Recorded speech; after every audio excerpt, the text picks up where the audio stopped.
We are learning more about the new legal action filed against Givaudan after a deadly explosion, and there could be more lawsuits coming.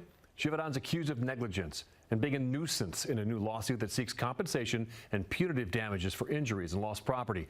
Wave News reporter Logan Perrone sat down with a lawyer representing the homeowners in this case. Yeah, John, this lawsuit represents two people living on Payne Street who were both home when the explosion happened. Their attorney is also representing several others, some with traumatic brain injuries and some without homes. He outlined his case to hold the company accountable.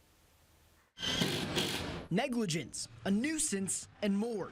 All things Givaudan is accused of in a new lawsuit filed Tuesday. The people of Clifton have good cases against this company. Tad Thomas at Thomas Law Offices is representing the two people who live on Payne Street who are seeking to hold the company responsible.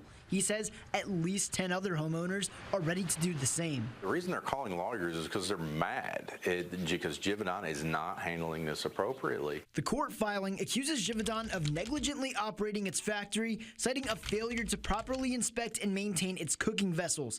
It also accuses the company of being a nuisance, something Thomas points to as a pattern with the company. This company was a bad neighbor. They had ongoing issues for years. The client that we filed suit on yesterday had an issue in their basement where sewage backed up because of improper maintenance and handling at the plant back in 2022. The day after the explosion, Wave uncovered a 2023 violation notice from the Metro after an incident left caramel powder covering houses, property, and cars. There was a big hole that was all the way up there. Days waiting for a call, hundreds of dollars for a condemned home. Thomas tells us about complaints regarding Givaudan's response after the blast, even after its commitment to make things right for businesses and homeowners. One of my clients, we had a Givaudan representative come to inspect her property at the same time as her insurance company came to inspect her property.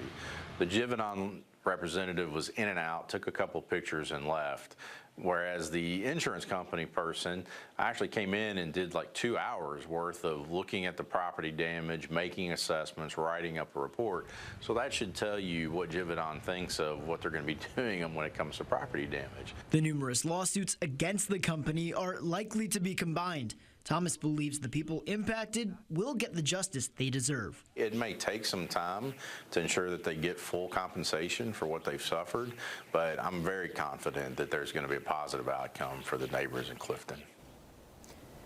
We reached out to the company for a response to the accusations in the lawsuit and claims made by other Clifton neighbors in the area, including concerns Givaudan does not have their best interests in mind.